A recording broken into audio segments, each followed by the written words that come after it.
তো ডালপুরিতে ম্যাক্সিমাম আলুর দম আর সয়াবিনের একটা মাখা মাখা তরকারি থাকে, তোমরা কি করো নাকি? বর্ধমানে কি তোমার এই দোকানটাই কি সব থেকে বেশি পুরনো? এখানকার তরকারিটা কিন্তু একটা অন্যরকম ফ্লেভার আছে, কলকাতা থেকে সম্পূর্ণ আলাদা। আজকে আমি চলে এসেছি বর্ধমান। কলকাতায় কালীঘাটা চত্বরে অনেক ডালপুরি সেল হয়, কিন্তু এই বর্ধমানের কিন্তু ফেমাস ডালপুরির দোকান আছে, তাও আবার 40 বছর পুরনো। এটা তো আমার শোনা, কিন্তু যাই হোক, চলো তাহলে দেখা যাক কোথায় ডালপুরি কোথায়। চলো। আচ্ছা দাদা। হ্যাঁ ভালো আছে।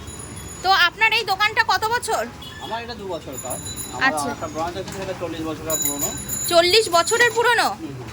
মানে ওটা কি আপনাদের মেন ব্রাঞ্চ নাকি? Main branch. ওটা ভেতরে কাছেই আছে, ভেতরে আছে। ডালপুরি দেখছি পরপর ভেজেই যাচ্ছ, মোটামুটি কতটা ভাজা হয়?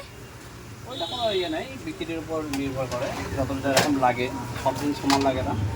আর ডালপুরির সাথে কি দাও? ডালপুরির সাথে কোনোদিন ঘুগনি, কোনোদিন আলুর দম। আজকে যখন ঘুগনি হয়েছে। আজকে ঘুগনি হয়েছে? হ্যাঁ হ্যাঁ। আচ্ছা আচ্ছা, কলকাতার দিকে তো ডালপুরিতে ম্যাক্সিমাম আলুর দম আর সয়াবিনের একটা মাখা মাখা তরকারি থাকে, তোমরা কি করো নাকি? না, আমরা আলুর দমটা করি আর ঘুগনিটাই বেশিরভাগ করি। ঘুগনিটা বেশিরভাগ করো। কত দাম কত আছে? এটা পার পিস 8 টাকা। পার পিস 8 টাকা, দুটো 16 টাকা, তাই তো? 16 টাকা। আচ্ছা, এই যে শাল পাতা দেখছি, এই যে এত শাল পাতা, তোমরা কি এখানে শাল পাতাতেই দাও? হ্যাঁ, খাবারটা সাধারণত বেশিরভাগ সার্ভ করা হয়। পার্সেলে আমরা তোমাদের ব্যবহার করি, ফাইল ব্যবহার করি। পার্সেলের জন্য কি এক্সট্রা কিছু নাও নাকি? না, একই দাম, তাই তো? এখানে পাওয়া যায় নিরামিষ ডালপুরি, মানে এটা কি সম্পূর্ণ নিরামিষ? ছোলার যে তরকারি, এর মধ্যে কি আদা রসুন কিছু কি মিক্সড আছে? না না, নিরামিষের মধ্যে যেগুলো হয় সেগুলো সেটাই, শুধু ভাজা মশলার উপর। আচ্ছা, ভাজা মশলা, তাই তো? আচ্ছা, এখানে তো ডালপুরি দেখছি একদম টোপা টোপা ফুলছে, মানে হেভি ফুলছে, আর এখানে একটু হালকা করে ভাজা হচ্ছে, এটা কি এরকমই ভাজা থাকে? হ্যাঁ, এরকম যেরকম ডিমান্ড থাকে, কারো একটু পোড়া, কারো একটু সাদা। আর এই পাশে এটা কি ভাজা আছে শাল পাতার ওপরে? ওইটা মালপোয়া। মালপোয়ার দাম কত? মালপোয়া 25 15 টাকা। আচ্ছা, একটা কথা বলো, তোমার এই দোকানটা কি প্রত্যেকদিন খোলা থাকে? প্রত্যেকদিনই খোলা। আচ্ছা, বর্ধমানে কি তোমার এই দোকানটাই কি সব থেকে বেশি পুরনো?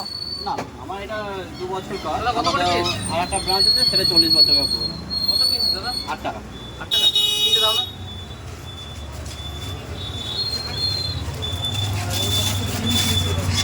আচ্ছা, এটা তাহলে পার্সেল দিচ্ছ? এটা পার্সেল যাচ্ছে। আচ্ছা, দেখি একবার ঘুগনিটা। আচ্ছা আচ্ছা, পার্সেলের জন্য ফয়েল ব্যবহার করো, তাই তো? হ্যাঁ। আর এই যে চলে যাচ্ছে শাল পাতায় ডালপুরি, ব্যাপারটা কিন্তু বেশ সুন্দর। আচ্ছা, প্রত্যেকদিন খোলা থাকে? প্রত্যেকদিনই খোলা। আর টাইমিংটা একটু বলো। সকাল 7:30টা থেকে দুপুর 1টা, আর বিকেল 5টা থেকে রাত্রি 8টা। আচ্ছা, বিকালেও কি ডালপুরি পাওয়া যায়? বিকেলেও ডালপুরি, মালপোয়া, জিলাপি। জিলাপিও পাওয়া যায়? জিলাপির দাম কত? জিলাপি 10 টাকা পিস। 10 টাকা পিস, ঠিক আছে ঠিক আছে দাদা, তাহলে হ্যাঁ। তো এই চলে এসেছে আমার 2 পিস ডালপুরি, দাম মাত্র 16 টাকা। চলো তাহলে খেয়ে টেস্ট করা যাক। চলো, আমি নিয়ে চলে এসেছি বর্ধমানের ডালপুরি। কলকাতায় আছে হাজারার মোড়ে কিন্তু অনেক ডালপুরি খেয়েছি, কিন্তু এইখানে কিন্তু চলে এসেছি বর্ধমানের ডালপুরি নিয়ে। সবখানি টেস্ট করে বলি যে বর্ধমানের ডালপুরি কেমন। আর দেখো, এর ভেতরে দেখো অনেক কিন্তু পুর রয়েছে। তো এইখানে ছোলা আলু দিয়ে একটা তরকারি রয়েছে, চলো একটুখানি মিশিয়ে নিয়ে ডালপুরির সাথে চলো খেয়ে নেওয়া যাক। এখানকার তরকারিটা কিন্তু একটা অন্যরকম ফ্লেভার আছে, টেস্টটা আলাদা, একটু টক টক মতো, মানে বেশ ভালো লাগছে, ব্যাপারটা একটু অন্যরকম লাগছে, কিন্তু বেশ সুন্দর।